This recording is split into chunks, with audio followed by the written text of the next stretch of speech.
This is the thing I was asking you about before. Like, do you think that God supervenes logic, or rather, do you think he supersedes logic? God is the source of logic, sir. God is logical. But, okay, by that, do you mean God himself is logic, or no? God's attributes are logic, sir. For what can be known about God is plain to you because God has shown it to you, namely his eternal power, his divine nature. Hold on to this one, his invisible attributes. God he has invisible attributes which happen to include logic and mathematics. Okay, so God's bound by logic, as it's his nature. Yes, sir, he is. God can only do logically possible things. God cannot create a taco so large that he himself cannot eat it. He cannot create a rock so large that he himself cannot move it. He cannot create a one-ended stick or a square or military intelligence. These things would violate the law of identity, which are his properties. So earlier you said that God was timeless, but he also ordained space-time. So my question is, how is God without time or without temporal relation, but engaging in temporal relation? Actually, sir, God being timeless means he's eternal. There's two types of time.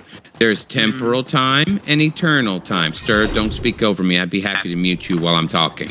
Now, I just said, once again, yes, I said don't speak over me while I'm talking. I'm happy to mute you while I'm speaking. Now, once again, there's temporal time where we live.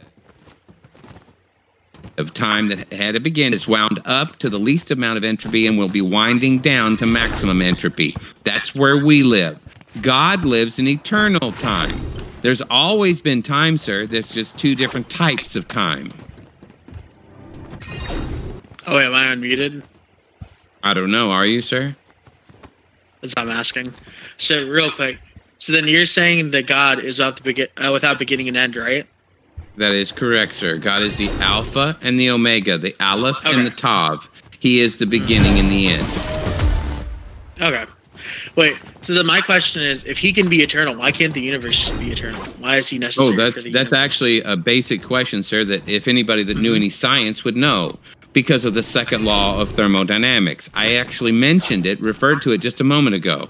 Everything in the physical world was created and wound up with the least amount of entropy and is winding down with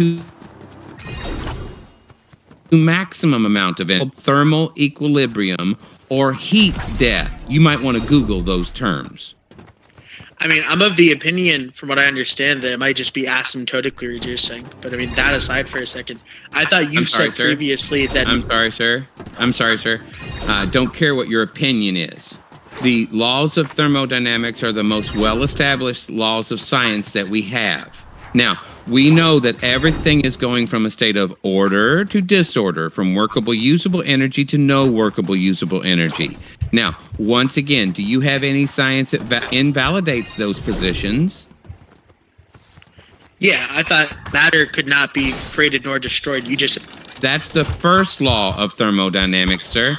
Again, that's the conservation of mass and energy. Did I not mention I teach science? Now, once again, the first law states that matter and energy cannot be destroyed now. But we know it had a beginning. Why? Because it's winding down and it's going to have an end. Anything that has an end had a beginning. That's called temporality. Now, since we know that all time, space, and matter had a beginning, then it must have a cause, because everything that has a beginning is called an effect, and every effect must have an adequate cause. The adequate cause of time, space, and matter, by definition, must be timeless, spaceless, immaterial, all-powerful, all-knowing, a loving, living, logical lawgiver, Elohim. That's the God of the Bible, sir. Yahuwah. Yahweh. You might know him by his Greek name, Jesus. Okay, so my response to that is that you say it can be created. Have a nice day. No, sir. I said it cannot be created or destroyed now. It was created in the beginning. As a matter of fact, this is exactly what the Bible says, that God created all things in 6 literal 24-hour periods. We call them days. And he rested on the 7th literal 24-hour period. We call that the Sabbath. We call that conglomeration of days. We call that a week. You see, sir, I still have 5-6 minutes left, and I've destroyed your position. See how easy that was? I mean, you just contradicted yourself, so was that easy? No, sir, I didn't contradict myself at all. I pointed out that matter and energy cannot be created or destroyed now. But we know it had a beginning because it's winding down to the maximum entropy. It's called heat death. Anything that's decaying over time had a beginning. I'm sorry that you don't get that, sir. I'm trying to make it as elementary as possible. I actually teach this to first graders. I really thought you might be able to get it. So God can't destroy matter. So you just concede your position. Actually, sir, God could destroy matter. He can, and he will. Because he says in the Bible that he's going to destroy every element with fervent heat. Sir, he can destroy the matter because he maintains the matter. He created it. He's not constrained by it. Now, you need to ask yourself a few questions, sir. Since we live inside of time, space, and matter, where do laws of nature come from that allow us to actually function inside of time, space, and matter? Like laws of chemistry, laws of biology, laws of physics, laws of cause and effect. Oh, that's a big one because we got to have that one to do science. So where do those come from, sir? Yeah, so real quick. You just admitted God can create matter, but you said that. Sir, where do laws of nature come from so time, space, and matter will function the way it does? Why do these laws not change over time in an ever-changing world? That's called the second law of thermodynamics. And why are they going to be here tomorrow so we can have this conversation one more time?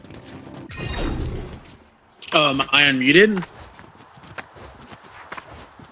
Hello? Sir, you are. When I'm done speaking, I will unmute you so you can answer the query. Now, once again... Okay, so like I was saying... Where do the laws of nature come from, like laws of gravity, magnetism, thermodynamics, logic, and mathematics? Where do those laws come from? What causes them to be? This is the laws of cause and effect right here, sir. Oh, that would be another one you need to explain. Where do laws of cause and effect come from? What causes these laws to be? What causes them not to change over time in an ever-changing world? Again, that's the second law of thermodynamics. It tells us that everything decays over time, but these laws don't decay over time, so why don't they decay over time, sir? And why are these laws going to be here tomorrow so you can ask me the same silly questions one more time? So matter can't be destroyed, but God... I'm sorry, sir. Why are you stuck on matter? We know that matter can be destroyed by God because God created it. If God can create matter, he can destroy matter. We cannot create or destroy matter, sir. There are Wait, so then if it's a logical possibility, if anybody unmutes it, if there's anybody that unmutes this idiot again, I'm done. Once again, sir, so we cannot create so matter. Feel good. Yeah, okay. Have a nice day.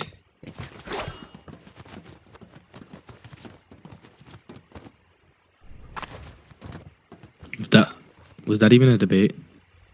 Bro, what was that? And you know what? I did it in 8 minutes. That wasn't 8 even minutes, and he spurged out. I don't even know what just happened. Well, you have time for one more question? One more question, and then I'm out. Gotta go.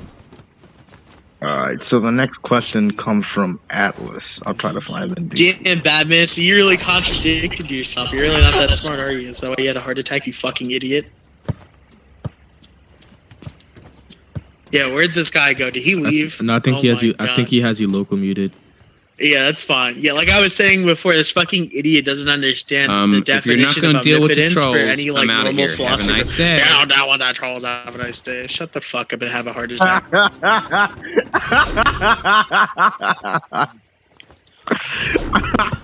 Bro, this shit made 0 sense. That wasn't even a debate. He didn't even let you talk. D, he contradicted himself and then got mad as soon as I got unmuted.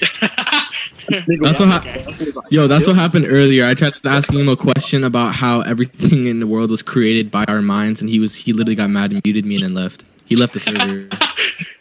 God damn it, dude. Alright, my bad. I gotta dip out. I'll be back at some point. I'll catch you.